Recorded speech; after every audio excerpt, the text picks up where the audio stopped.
Hey guys, and welcome to the Working Money Channel. So Matthew Lany on Twitter posted this: Brazil announces digital currency guidelines. The plans to launch a digital real are part of the central bank's modernization agenda for the country's payment industry. So guys, Brazil is ready. And here's an article to that effect. Brazil's central bank has launched the general guidelines for the digitization of its currency, the real. The announcement on the intentions to create a central bank digital currency made today is part of the central bank's agenda for the modernization of the Brazilian payments industry. So this was posted yesterday, guys, which includes the launch of instant payments last November and the ongoing implementation of open banking. Let me just note here, the launch of instant payments last November, very important to note because if you guys remember way back when, about a year ago now, June 2020, Ripple and the Central Bank of Brazil held some private meetings, and then we found out that a partnership was indeed formed. Even as far back as 2019, Ripple officially launched operations in Brazil, but I think the more important piece here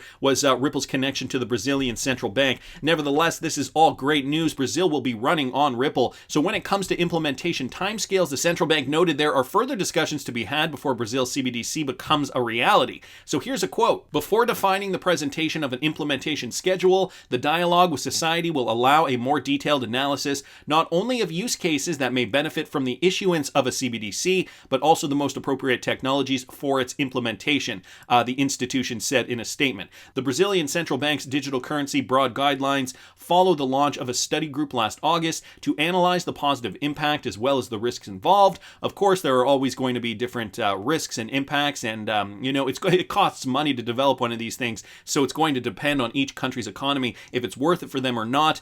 So according to the banking authority, a current set of guidelines places emphasis on the possibility of developing new market offerings based on innovations such as smart contracts, Internet of Things, and programmable money.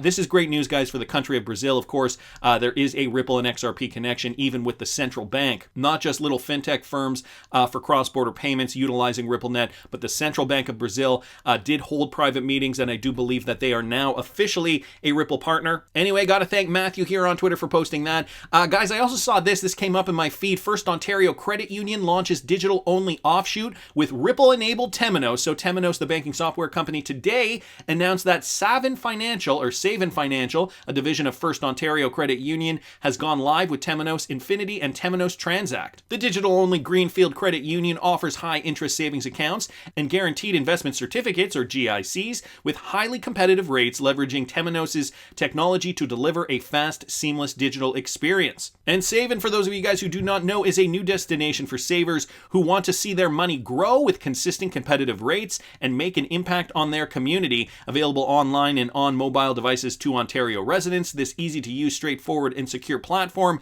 lets members save with ease. Its digital-only model, powered by Temenos technology, enables Savin to offer highly competitive interest rates and more savings to its members. So again, guys, just another implementation of Temenos' software, and we do know Temenos is Ripple-enabled. Not sure if they are utilizing XRP in this particular circumstance, but we do know that the financial world is going to be more cryptocurrency integrated, so it is great to see the web continue to build with companies that we already know have partnerships with Ripple continue to broaden their markets as well. I also saw this, guys. Weed shipment is being traced with VeChain in the Netherlands. So for all of you out there interested in VeChain, as a report has it, it's now confirmed that weed shipments can be traced with VeChain blockchain tracing capacity in the Netherlands. According to a post that is currently at the top of the VeChain subreddit, the delivery of a weed in the Netherlands has been confirmed to be traced with the VeChain blockchain. The post captioned two images of the shipment, which has the VeChain VET logo with an inscription that says, "Don't forget to hodl and smile." So that is huge news here. Hodl and smile. Of course, VeChain, delivering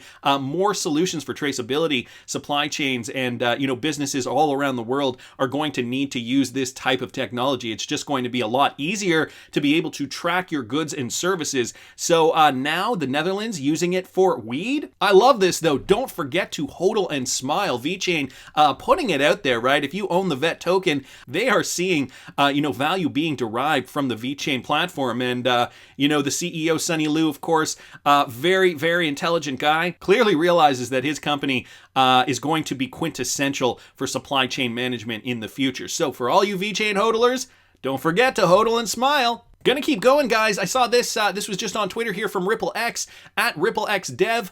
Tokenization will be a key pillar for developers working to enable the Internet of Value. Building upon existing standards, we're excited to contribute our proposal for enhanced NFT support on the XRP ledger. So let me read you guys a little bit of this. Building a more sustainable, scalable, and accessible future for NFTs with the XRPL, published by Monica Long here, guys, just yesterday. So we've all heard about NFTs. We also know that the XRP ledger can support NFTs, but now there is a proposal to enhance the support of NFTs. So think of all the things that you can purchase, right, that are going to be tokenized, like art, real estate, intellectual property, equities, supply chain goods, and more. So everything is being tokenized. In fact, the World Economic Forum projects 10% of the world's GDP will be tokenized by the year 2027. That's only 6 years away, guys. The breadth of this transformation, which will be a key pillar of the Internet of Value going forward, means more people will have more access in more equitable ways to leverage various types of value for their benefit.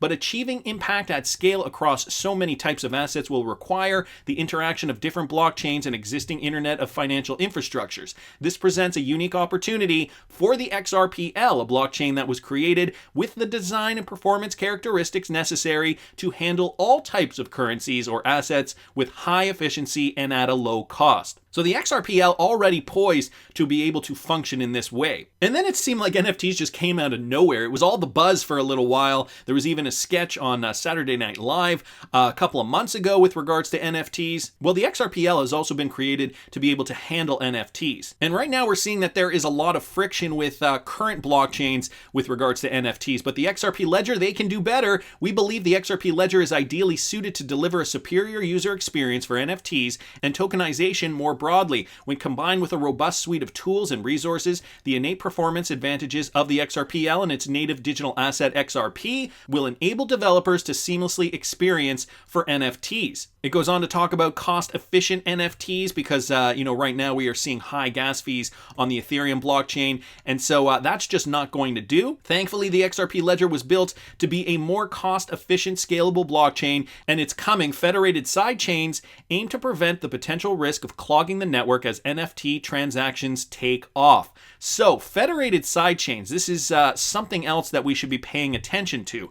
The XRP ledger also offers another significant advantage over other platforms going all in on NFTs: sustainability. So she goes on and talks a little bit more about the environmental impacts. Of course, we know the XRPL, very environmentally friendly. Just going to go down here. The built-in token advantage. More than 5,400 currencies have been issued and traded on the XRP ledger to date via its integrated decentralized exchange, or DEX. XRPL's DEX includes auto-bridging and pathfinding functionality built in, which finds an efficient path for a payment, potentially leveraging XRP as a neutral bridge asset. Pathfinding also provides a standard for conducting payments in a single transaction, even when the sender has a different token from what the recipient wants. So, interoperability also a big part of this. What's more, XRP's custom token functionality issued currencies allows tokens of all kinds to be seamlessly and securely settled without a central intermediary. This includes IOUs, such as fiat currencies or stablecoins, which are available on the XRPL today for purchase and trading with XRP on the DEX. So this article goes on. I'm not going to read the full thing. There is only a little bit left, and I did skip a little bit, but the federated sidechains, I think, are the important piece that we have to take away here. Back to this tweet thread, though, Arturo Pertilla, it's pretty awesome that this whole proposal was built around the NFT standard proposed earlier by VeChain. Community contributions are starting to help shaping the future of the XRPL. Next big community development, hooks and amendments. So I will leave this tweet thread down here if you guys want to read more of some other people's opinions with regards to this. Wrath of Kahneman also brought this up, an observation and some amateur musing about the XRPL. Here's a thread from him. The RippleX discussions about CBDCs and NFTs both discuss coming federated sidechains. All right, today's RippleX article mentions it and links to an earlier article, and so he just retweets out that same tweet that I went over. At 23:15 here in this video, David Schwartz explains more in the video on this page. Today's announcement linked to. He also mentions in passing DeFi capabilities linked through federated sidechains that won't clog basic XRPL payment functions. transactions. So this is also good. Here's Joel Katz, or David Schwartz's, Quora response about CBDCs as federated sidechains. Question: is Ripple's new announcement about a private version of the XRPL an example for a federated sidechain? And the answer is yes. So he links here to this Quora article. Is Ripple's new announcement about a private version of the XRPL an example of federated sidechains? Just the question he had asked, and this was posted, I believe it was back in... when was this posted? Doesn't say here.